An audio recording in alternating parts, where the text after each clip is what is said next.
এখন সকাল 8:30 বাজে। আর এই সকালবেলা বোরখা পরে একদম রেডি হয়ে গেছি। আজকে একটা বিশেষ জায়গায় যাচ্ছি, আর সেই ভিডিওটা আপনাদের সঙ্গে শেয়ার করব। আশা করছি আপনাদের অনেক ভালো লাগবে। গ্রাম বাংলার ঐতিহ্যপূর্ণ আজকে একটা ভিডিও হবে। আসসালামু আলাইকুম বন্ধুরা, আশা করছি সবাই ভালো আছেন। আমি জাকিয়া সুলতানা পাঁচবিবি থেকে বলছি। তো আমরা চলে এসেছি পাঁচবিবির নারায়ণপুর গ্রামে, সীতাপাড়া। আর এখানে গাছিরা গাছ লাগায়। দেখেন চারপাশে এলাকায় যত খেজুর গাছ আছে, সারা রাত এখানে গাছের মধ্যে এরা কলসি বেঁধে রাখে, আর সেখানে রস জমা হয়। সকালবেলা নিয়ে এসে সেই রসটাই এরা ছেঁকে এখানে গুড় তৈরি করে। আর আমাদের বাঙালি জাতির খেজুরের গুড় ছাড়া পিঠার কথা যেন অসম্ভব মনে হয়। হাজার বছরের ঐতিহ্য এই খেজুরের গুড় আমাদের বাঙালি জাতির পিঠাপুলিকে করেছে অনেক সমৃদ্ধ। আর এই যে এখানে কিছুটা গুড় ঠান্ডা করে সুন্দর করে চেঁচে নিচ্ছে, এটাকে ওরা বলে গুড়ের বীজ। তো বীজ গুড় আমাদেরকে একটু টেস্ট করার জন্য দিয়েছিল। আমি জীবনে কখনো খাইনি এত সুস্বাদু গুড়। মুখে দেওয়ার সঙ্গেই যেন মাখনের মতো মিলিয়ে যাচ্ছে, একটুও দানা দানা নয়। আর এর ফ্লেভার কি বলবো, চারিদিকে শুধু গন্ধে মৌ মৌ করছে। আর এই যে টকবক করে খেজুরের রসগুলো ফুটছে এখানে, প্রতিদিন প্রায় 1 মণ গুড় এরা তৈরি করে। আর সবই প্রত্যেক দিন বিক্রি হয়ে যায়, কিছুই থাকে না অবশিষ্ট। আশপাশের লোক থেকে সবাই দূর দূরান্ত থেকে এদের কাছে গুড় কিনতে আসে। আর এরাও খুব নিষ্ঠা ভরে খুবই যত্ন সহকারে তৈরি করে, সবার সামনে গুড় তৈরি করে সবার সামনে এরকম চোখের সামনে বিক্রি করছে। এখানে কোনো ভেজাল নেই। আর আমি লক্ষ্য করে দেখলাম, গুড়ের সুগন্ধি বাড়ানোর জন্য গুড়ের মধ্যে এরা আবার সাদা এলাচ দিয়েছে এবং তেজপাতা দিয়েছে। এতে করে ফ্লেভারটা আরও জমজমাট হয়েছে। চারিদিকে মৌমাছি ভন ভন করে ঘুরছে, গুড়ের সুমিষ্ট গন্ধ পেয়েছে তাই। আর এই যে আমি এখানে একটু নাড়িয়ে দিচ্ছি। গ্রামের পরিবেশে ধান জড়ো করে যে এরকম, তারপরে চাতালে কাজ করে চাতালের মানুষজন যেভাবে ধান জড়ায় কাঠের হরপা, সেই হরপার মতো ছোট্ট একটা করে তৈরি করে নিয়েছে।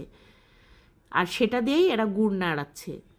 আর এই যে একটা কমপ্লিট হয়ে গেছে গুড়ের পাক, সেখান থেকে পাত্র থেকে ঢেলে নিচ্ছে একটা গামলায়। গামলাতে ঢালার পর ঠান্ডা হওয়ার আগেই এটা আবার গুড়ের জন্য কিভাবে সেই পাকটা দেয় সেটাও দেখার বিষয়। একটা বাঁশের লাঠি দিয়ে এই যে অনবরত এইভাবে ঘোরাতে থাকবে, ঘোরাতে ঘোরাতেই গুড়ের দানা চলে আসবে। গুড়টা জমাট বেঁধে যায় একটু একটু করে লিকুইড থেকে। দেখতেই পাচ্ছেন 2 জন এখানে বসে গেছে, মোট 4 জন গাছি আছে। সারাক্ষণই এরা কাজ করে। এরা সেই রাত্রে শেষ রাত্রে উঠে 2টা 20 মিনিট না 40 মিনিট যেন বললো, আমার খেয়াল নেই। তো সেই রাত থেকে উঠে এরা গাছ থেকে খেজুরের রস পেড়ে আনে, আর রসগুলো সুন্দর করে ছেঁকে নিয়ে এইভাবে জাল দিতে থাকে।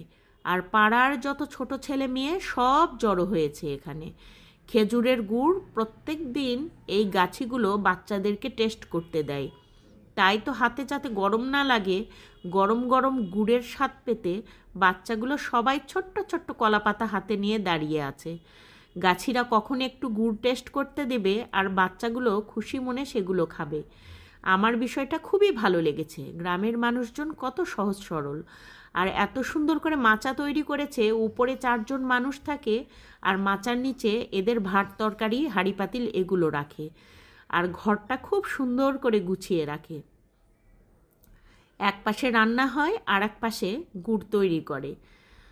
তো সবাই মিলেমিশে ওরা কাজ করে, সারাটা দিন এইভাবে নাকি কাজ করে, কোনো রেস্ট নেই।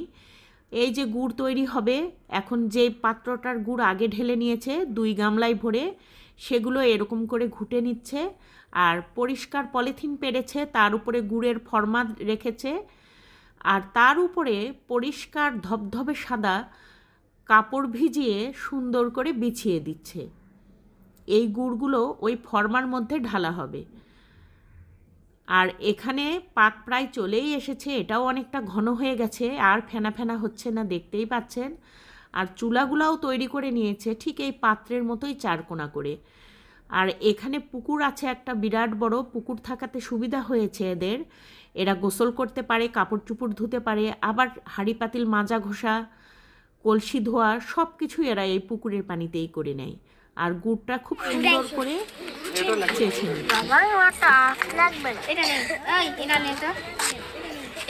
দেখলেন তো বাচ্চারা কি সুন্দর করে তাদের পাতা ভাগ বাটোয়ারা করে নিচ্ছে। আর এই যে আমিও একটু ভাগে পেয়েছি বীজ গুড়, সেটা খেলাম, অপূর্ব লেগেছে। আমি জীবনে এত স্বাদের গুড় খাইনি।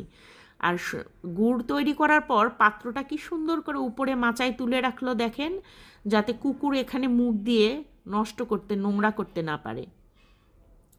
আর এই যে চুলাটা চারকোনা করে নিয়েছে, আর ওই পাশে আবার ওরা ভাতের পাতিল বসিয়ে দেয়, ওই পাশে ভাতও রান্না হচ্ছে একই তাপে।